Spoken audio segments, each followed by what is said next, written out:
प्रेम शब्द में 2.5 अक्षर होते हैं जो 2 पूर्ण और 1 अधूरे शब्द से बना है। कहा जाता है कि प्रेम शब्द ही अपूर्ण है, इसलिए हर किसी को यह पूर्ण रूप से नहीं मिलता। परंतु शिव जी और पार्वती जी की प्रेम कहानी अनेक कष्टों के पश्चात ही सही पर पूर्णता प्राप्त प्रेम का प्रमाण है, चाहे इस प्रेम को संपूर्ण होने में युग युगांतर लगे हो। इस प्रीत में पार्वती जी का कठोर तप तो शिव जी की सदियों की प्रतीक्षा समाहित है। इन दोनों जितने अद्भुत जीवन साथी आज तक कोई नहीं हुए।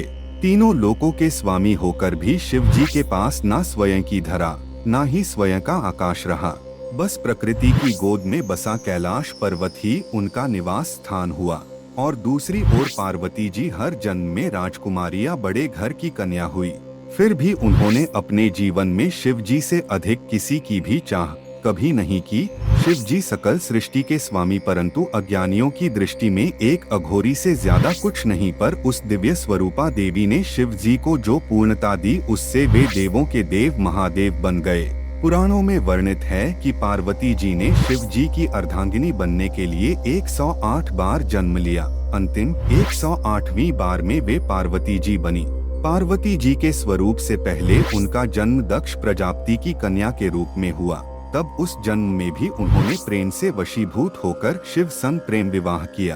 परंतु उनके पिता प्रजापति की इच्छा रही थी कि सती विष्णु जी को वरण करें, ताकि वे सब प्रकार के वैभवों से युक्त व प्रसन्न रहे।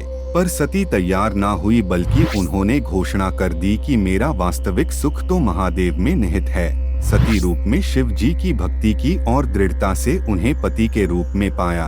इसी बात से दक्ष प्रजापति शिव जी के विरोधी बन गए और अपना सबसे बड़ा शत्रु अपने ही जमाता अर्थात शिव जी को मान लिया।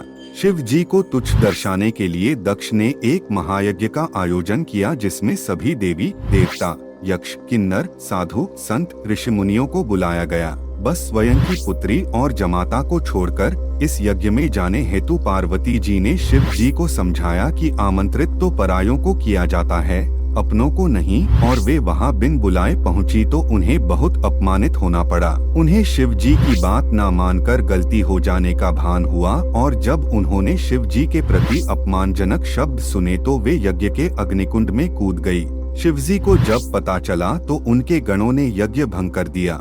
सती ने पुनर्जन्म में पुनः शिव जी से मिलने का वचन देकर प्राण त्याग दिए। शिवजी माता सती का मृत शरीर लिए विक्षिप्त से घूमते रहे। तब विष्णु जी ने सुदर्शन चक्र से 51 भागों में सती का तन काट दिया, जो आज भी 51 शक्तिपीठ के रूप में स्थापित है। वर्षों वर्ष शिवजी का वियोग कम नहीं हुआ, बल्कि बढ़ता ही गया। वे संसार से विरक्त हो गए।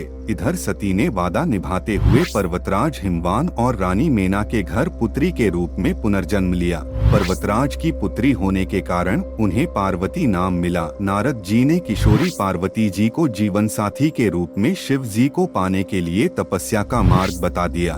तब पार्वती जी ने अपनी सखी को हृदय की बात बताई तो उनकी सखी उन्हें घोर बियाबान जंगल में लेकर गई, जहां पार्वती जी ने अन्न जल का परित्याग करके विभिन्न कठोर से कठोर तप सहस्त्रों वर्षों तक किए।